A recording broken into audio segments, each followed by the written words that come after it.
So Haley, you're from Nevada. When I think of Nevada, I just think of Las Vegas. Like, how do you end up doing sheepdogs in Nevada? Well, there's a lot more cattle in Nevada than there are sheep. Yeah. For one thing, and it's a very desert environment. So any sheep that are around there, they're very drought tolerant. Yeah. So it's all Merino, Rambouillet, those type breeds. Is that like I hear people talking about hair sheep? Is that hair sheep? No, it's like very fine wool. Yeah. And I also hear people talking about wool blind. Is that something that happens with merinos? Yes. And is it just that the wool comes in around their eyes and? Yeah, sometimes it even comes down on their muzzle, and when it grows out, I mean, they're like blind. And how do you work, or can you work sheep like that? You gotta get your snippers out. You gotta give them shade before you start. Yeah. Yeah, they can't see. They crash into stuff. Yeah. They're no good at all. Yeah, that sounds like hard work. And how did you get started, or how did you ever get hooked on sheepdogs? Well, my mom, she was into dogs for a long time, so I kind of grew up with it. Yeah. And I grew up on a ranch where dogs were used for real work on sheep and cattle. And so when you grew up on the ranch, like, was it cattle or what? Mostly cattle and some sheep. Yeah. My stepdad ran a lot of cattle, and he had about 500 ewes.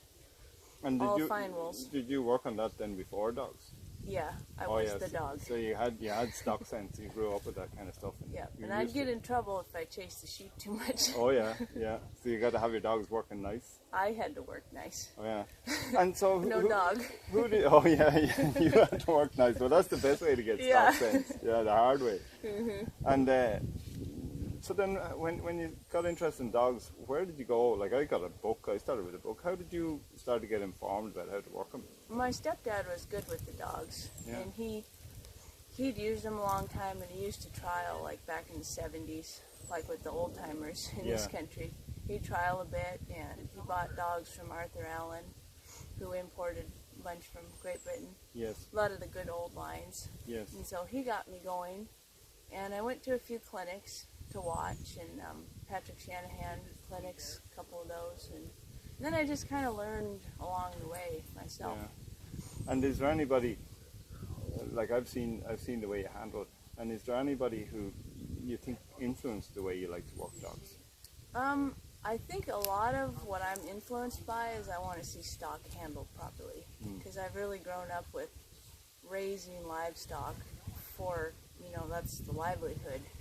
And so any stock handled incorrectly is really bad. Yeah. It affects the income. Yeah. And so that's when I train, the dogs have to handle the stock properly. That's number one. And that's how I work. Cattle, sheep, whatever it is. So that's my goal on handling. Yeah. I hear a lot of Welsh boys talking about, in fat sheep, in the summer, not to run the fat off them and treat them real nice. And I see that's the way you kind of work. I mean, if I was to describe how you ran today, I really enjoyed it because everything just seemed to flow along effortlessly. Oh, thank you. Well, and I saw a lot of dogs, and I only saw a couple of people like that worked the way you did. And do you think, when I look at the way you work, it's like you've got the sheep hypnotized. Can you describe what's happening there, what you're thinking or what you're trying to do? Well, I try to train my dogs in such a way that they are responsible for the sheep. And so when I'm one of my more broke dogs, when I'm running them, I want them handling the sheep for the most part. So I give the dog more responsibility. And I try to never I don't want too much distance to develop, and I want the dog to always be influencing what the sheep are thinking about doing. And so if I let too much distance develop, the sheep are going to be like, oh, we can go somewhere. Whereas if the dog is always slightly moving them, they're thinking about that instead of leaving. Whereas if the dog, pushes on them too hard, then that's really going to make them want to leave. But it's kind of that balance that you can't always achieve it, but that's my goal. And so I was talking to Michael Gallagher in Ireland, and you've probably heard of him. He's been over here a bit. And I was talking to him last week, but I was talking about that distance. And how do you know where that distance is? Like, I tell you where, I think I could see it today sometimes at the pen. when people they'd start penning and their dog needs to come in 2 more yards, but they didn't seem to notice it, and it looked like the sheep were going in, and the sheep say, wait there's no dog here, and they just wheel around back out again. But how do you find where that distance is, or is it different with different dogs? Or Yeah, it's different with different dogs and different sheep. I find the same thing when I'm riding my horse working cattle. Certain cattle I need to be closer or farther to handle them properly. And it's all about, like when the sheep come around the post, I'm reading them as far as how they're responding to the dog. And then, hopefully the dog is responding correctly mostly on its own. But like at the pen, I'm watching every little response from the sheep and reading them so that I try to not react to what they do. I try to act like as they're doing it so that they don't commit to, leaving or something like that. Does that make sense? It sounds like a very tricky balance. That's why I keep kind of teasing you about this one. I'm trying to understand it, because it sounds to me like what you're saying is that you let the dog work, you give the dog lots of responsibility. But like I see lots of other people here letting the dog work, and that's not good. Like, and so how do you know when to step in and when to back off? And it's nearly like you're feeling the thing. Like you say, when you turn the post, you see how the sheep are reacting. Are you feeling it as you go around, or how do you know? Pretty much, all the time. And I'm afraid you're going to say to me, look at Paddy, it comes down to years of experience with stock. I suppose, like for somebody who's trying to learn that or trying to find out what you mean, what's the best way for, not even a beginner, but somebody sort of middle of the road there like me who can get around, but to bring the game up that little bit? I'd say you're much better than middle of the road. Yeah, well, I bluff well. But, for example, though, somebody that's a kind of a good, like we say here, like good open handler, but just is not going to threaten up at that sort of next level. Well, how could, put it this way, what could they start to do that would put you under pressure out there on it? I think a lot of people don't read stock correctly, and they're not experienced with stock, and I think they don't respect the stock enough. Yes. And I think, like for me, when I give people lessons, of course it drives me crazy if they chase my sheep around. That gets quit real quickly. But a lot of the greener people, they probably hate me, but I make them tie up their dog, and I put little cones in not a very big area, kind of a corral deal, and I make them move the sheep around by themselves, watching the sheep. And then once they kind of get them around this little obstacle thing, then I say, okay, tell me which one was the leader, which one was most pressure sensitive. Like I'm trying to make them read the stock, because that's really what it boils down to. Yeah, that sounds really interesting, and that's something we can all practice. I think I grew up a little bit like you, where it was moving stock with no dog, and I had some brothers shouting at me, get over there, move in, get out, do this, do that. And so that's kind of like that cone part that we all have to do sooner or later.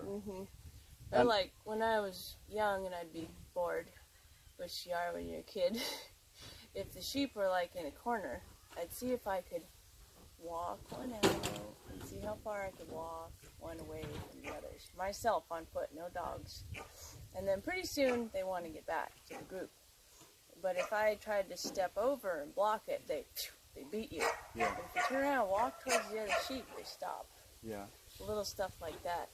And like little deals like that, that really helps you like with sorting. Yeah, yeah. And so when you're giving clinics, is there one bit of advice that kind of you find that you have to give over and over again to people? Well, it's really hard. It's like there's a lot of feel involved with training and working, and that's the hardest thing to explain to people.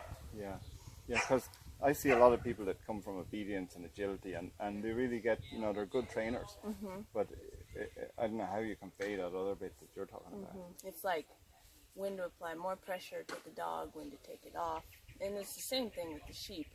You know, it's like certain sheep, if they look in the pen, you back off a little bit.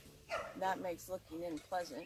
Yeah. Whereas other ones, you better take that chance and get them in. Yeah. Well, the thing I love about talking to handlers like you is I come away with more questions than you've answered, and you get me thinking. And like that little bit that we're just talking about, there's an awful lot in that. And is there any, like sometimes I'm talking to handlers, there's one piece of advice that was kind of fundamental to them that always sticks out to them. Is there anything that anyone ever said to you that you kind of really, little law or something? I suppose you're at it since you're so young, you probably lost it now, but is there anything like that that sticks out that you think is? Well, I think for trial people, a lot of, especially people coming up, that they really try to rush things more than they should, and they try to push their dog too fast and bump them up to open too quickly or run them too hard in nursery, you know, that kind of thing. And I've seen a lot of dogs kind of ruined that way. And the people aren't having fun either. You know, they're not having success. And they need to really focus on that foundation. It's funny, that must be a universal thing, because I see that a lot in nurseries. And people get hung up on winning nurseries. And if they got a good dog, nurseries are relevant. We're not going to remember who won what. Instead of focusing on maybe making a really good dog for themselves and to back off of it in the short term. Is that what you're saying? Exactly. Yeah. Yeah, and of course, if one is no good, he's no good. Yeah. It doesn't matter. But Right. it's hard to watch a good dog get spoiled just for somebody in a bit of a panic. It takes a few months or a year. Totally. Let's see that now. You always seem so calm, and even when I talk to you, because when I talk and I get excited about something, I start to panic a bit, and everything speeds up and all. And maybe I hunt a little bit the same, but you always seem to be in a nice, consistent, relaxed way. But when you go out to the stake, you look relaxed and in control. What's in your head as you go out to the stake? Oh, well, I know you, and when you lift the sheep and when you're coming down the field and you're reading and you're calculating all that, but before it all starts and you're going out with your dog, what are you thinking about? I have a plan. You know, I watch a little bit and see how runs are going and what the sheep are doing. So I have a plan, and then a plan B and a plan C, and kind of down. And then I think if I kind of go through different scenarios and how I would handle things, and then of course things don't always go the way you'd like them to. Yeah. And so I think having things planned out helps me stay calm, because I'm not going to run into something in the moment. Yeah.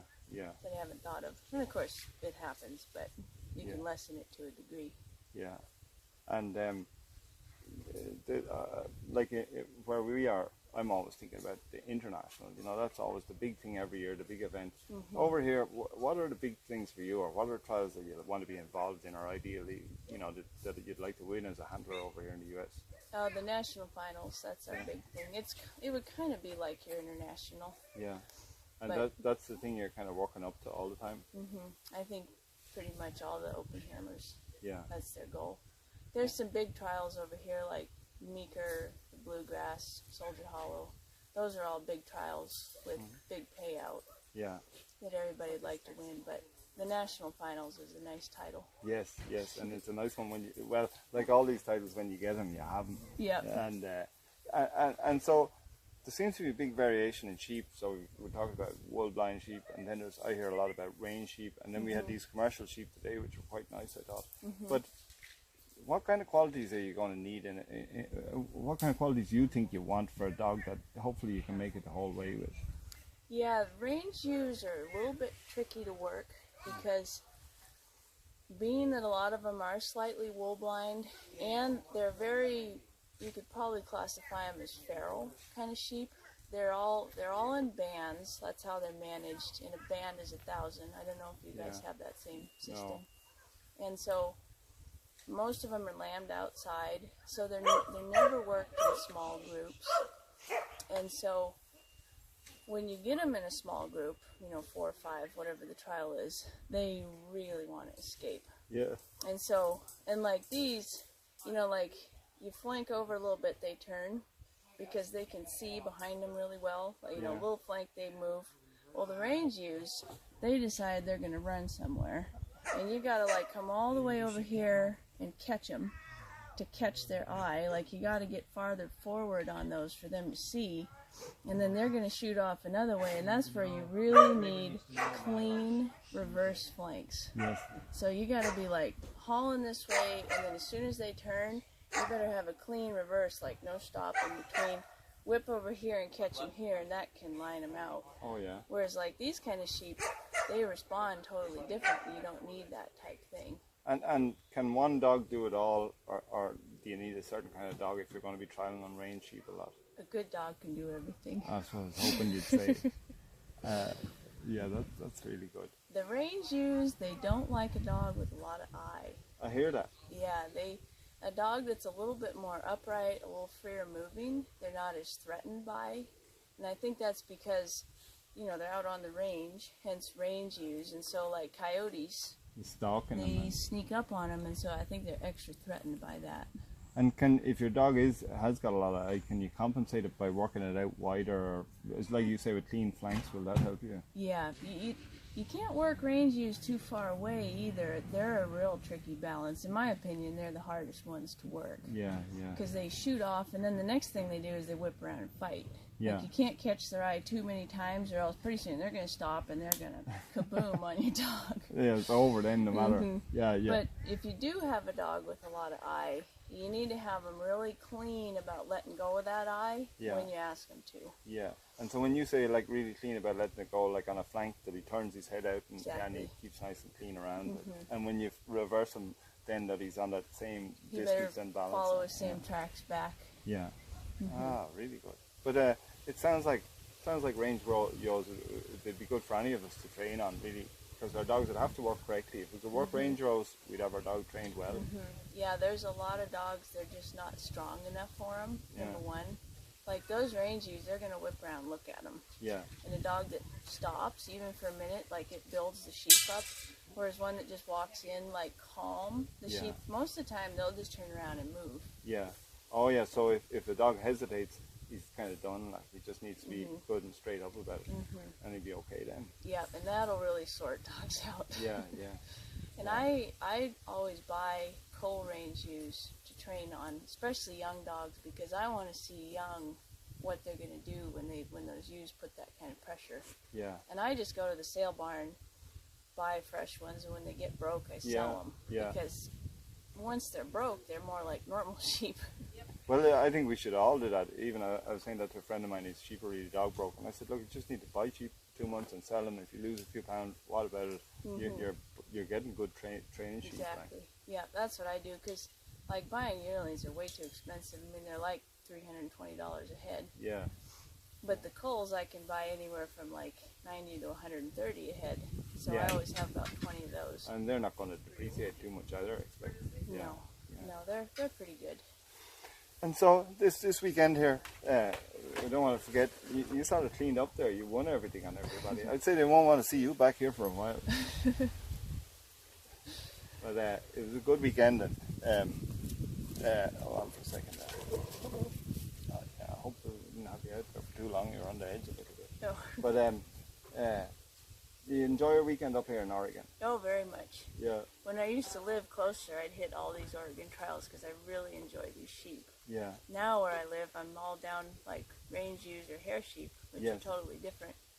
But I made an effort to get back up here this time because I really do enjoy these sheep. You really adapted to it well now. And what I love today is there were 3 really good runs today, or yesterday it was actually, I'm getting mixed up.